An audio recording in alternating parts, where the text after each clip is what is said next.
சேலத்தில் இருந்தப்போ வாழ்த்தும் பயணம் அப்படிங்கிற விஷயத்த நான் கற்றுக்கிட்டேன். கற்றுக்கிட்டதுக்கு அப்புறம் என்ன பண்ணேன்னு கேட்டிங்கன்னா, நான் டெய்லி மெடிடேஷன் பண்ணிட்டு கோர்ட்டுக்கு கிளம்பும்போது என்கிட்ட ஒர்க் பண்ணுற ஸ்டாஃப்ஸ் அத்தனை பேர்த்தையும் வாழ்த்துவேன். அதே மாதிரி என் முன்னாடி ஆஜராகக்கூடிய ஒவ்வொரு வக்கீலையும் வாழ்த்துவேன். அதே மாதிரி என் முன்னாடி நிற்கக்கூடிய ஒவ்வொரு கட்சிக்காரர்களையும் வாழ்த்துவேன். இந்த மாதிரி செஞ்சதுனால கிட்டத்தட்ட ஒரு 1.5 வருஷமாக எனக்கு எந்த பிரச்சனையும் என்னுடைய பணியில் வந்ததே இல்லை. நான் ஏதாவது பிரச்சனை பண்ணாதான், யாருமே என்கிட்ட பிரச்சனை பண்ணுறதில்ல. ஒரு அற்புதமான ஒரு ரிசல்ட்டை நான் நேரில் பார்த்தேன் அந்த வாழ்த்தும் பயனில். நம்ம ஹாப்பியாக இருக்கணும்னா நம்ம சுற்றி இருக்கிறவங்கள ஹாப்பியாக வச்சுருக்கணும். அப்படி வச்சுக்கிட்டிங்கன்னா நமக்கு ஹாப்பினஸ் தவிர வேறு எதையும் தேடியே போக முடியாது. வீட்டில் மனைவி, கணவன், குழந்தைகள், இந்த மாதிரி விஷயங்களை நம்ம அவங்கள ஹாப்பியாக வச்சுக்கிட்டோம்னா நம்ம ஹாப்பியாக இருக்கலாம். இந்த சமுதாயத்துக்கு மிக மிக தேவையானது அன்பும் கருணையும் தான். ஆனால் அதுவே நம்மகிட்ட இல்லை, நிறைய பேர்த்துட்டு இல்லை. ஏன்னா இப்போ நம்ம கற்றுக்கிட்டோம் இல்லைங்களா, அதனால் நம்மகிட்ட இருக்குது. வெளியே இருக்கிறவங்ககிட்ட அதுவே இல்லாதனால மிக மிக பெரிய பிரச்சனைகள், 1000 மடங்கு பிரயோஜனமே இல்லாத காரணங்களுக்காக சண்டை போட்டுக்கிட்டு ஃபேமிலி கோர்ட்டில் வந்து உட்காந்துருக்காங்க டைவர்ஸ்க்காக. காஃபியில் சர்க்கரை இல்லை, ஏன் காஃபியில் சர்க்கரை போடலன்னு மாமனார் கேட்குறாரு. உடனே அந்த பொண்ணுக்கு கோவம் வந்துடுது. ஓஹோ, உங்கள் மாமனார் அப்படி கேட்டானா, வா கோர்ட்டில் பார்த்துக்கலாம். ஒன்றும் இல்லைங்க, ஒரு பொண்ணு வந்து என்ன பண்ணுது, புதுசாக மேரேஜ் ஆகுது.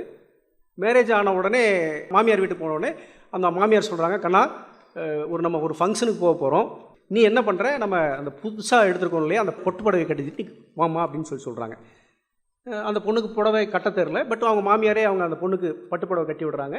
பட்டு புடவை கட்டிட்டு அந்த திருமணத்துக்கு போகிறாங்க. கோயிலிருந்து வரல அந்த பொண்ணு ஒரு மாதிரி மூட் அவுட்டாகவே போகுது. போயிட்டு வந்ததுக்கப்புறம் நேராக அவங்க அப்பா வீட்டுக்கு போயிடுது.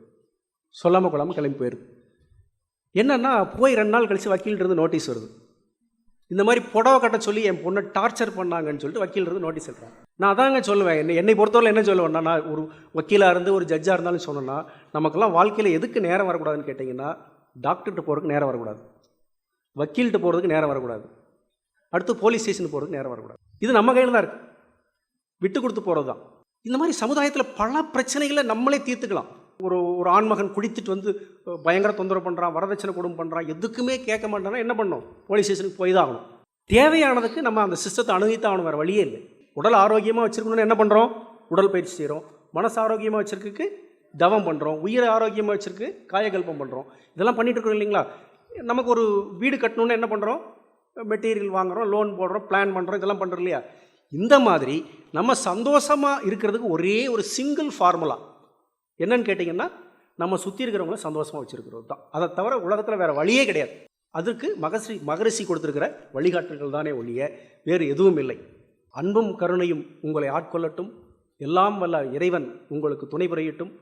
உங்களுடைய பிரம்மஞானம் இன்னும் பல்வேறு மக்களை, பல்லாயிரக்கணக்கான மக்களை இந்த அறிவியல் திருக்கோயிலுக்கு கொண்டு வந்து மகரிஷி அவர்கள் விரும்புகின்ற ஒரு உலக சமாதானம் ஏற்பட்டு மிகச்சிறந்த உலகமாக, போரில்லா உலகமாக, ஏழை எளியவர்கள் இல்லாத உலகமாக, அனைவரும் சமம் என்ற உலகமாக, சந்தோஷமான உலகமாக மாற வேண்டும் என்று குருவை வேண்டிக் கொண்டு எனக்கு வாய்ப்பளித்தமைக்கு நன்றி கூறி விடைபெறுகிறேன். நன்றி, வணக்கம்.